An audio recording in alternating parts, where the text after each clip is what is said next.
He said it to end the argument. That was the mistake. We stood in the kitchen, trapped in a kind of argument that never really had a clear starting point. Because it had been simmering for years in different forms, I'd asked why he was handling something a certain way. Nothing too dramatic, just a simple question. He took it as a challenge, as he always did. You think you're smarter than everyone, he snapped. If you're so smart, then pay your own bills. The words were sharp like a final blow. A line drawn. He turned his back, already reaching for a glass, assuming the conversation was over. I didn't shout. I didn't argue. I just nodded. Okay, I said. He never understood the difference between surrender and acceptance. I went to my room and packed a bag, just the essentials: my laptop, charger, a couple of changes of clothes, and my documents. I hesitated for a moment, looking at a photo on the dresser, then left it face down. I wasn't trying to punish anyone. I just needed to leave without any drama. As I passed through the living room, the TV was still on. He was watching it as if the argument had never happened. My mom looked up, confused. I'm heading out, I told her. For how long? She asked. I shrugged, not sure. She opened her mouth to say something, but then stopped. In our family, silences often meant permission was granted outside.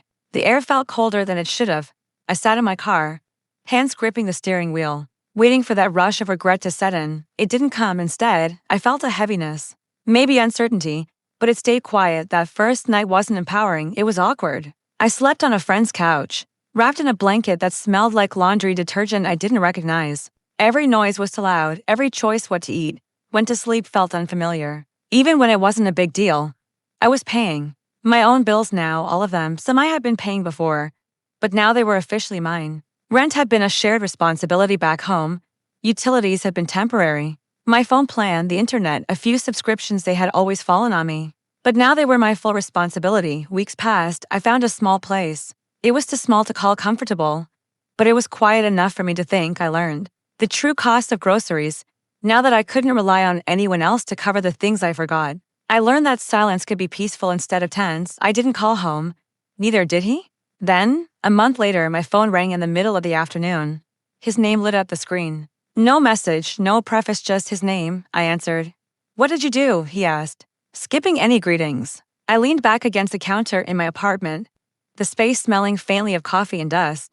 Hi, I replied. The power's off, he said. Did you mess with something? I imagined the house.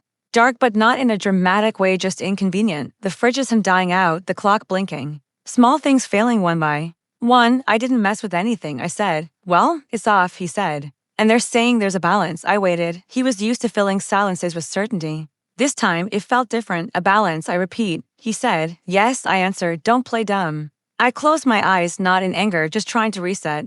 Did you call the utility company? I asked. They said the account holder stopped payments. There it was, a word he'd never needed before. Who's the account holder? I asked. He hesitated. I could hear papers rustling, a drawer opening, the sound of his attempt to hold onto control as everything slipped. You? He said. I let the silence hang there, thick and uncomfortable. I thought, he began, then stopped, clearing his throat. Why wouldn't you tell us you were doing that? I chose my words carefully, not to be kind, but to be exact. You told me to pay my own bills, I said. So I did. I moved out. I stopped paying for a house I don't live in. That's not what I meant, he said quickly. I know, I replied.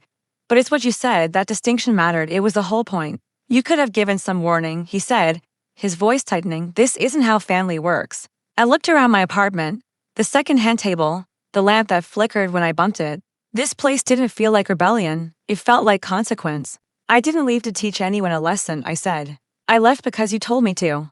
He didn't respond.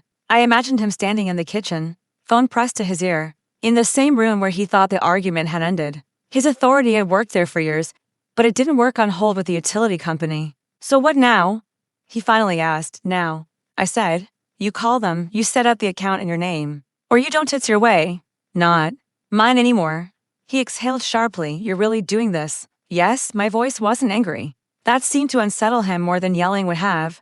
He didn't apologize. He didn't admit that he relied on me. He ended the call shortly after, saying he had to handle things.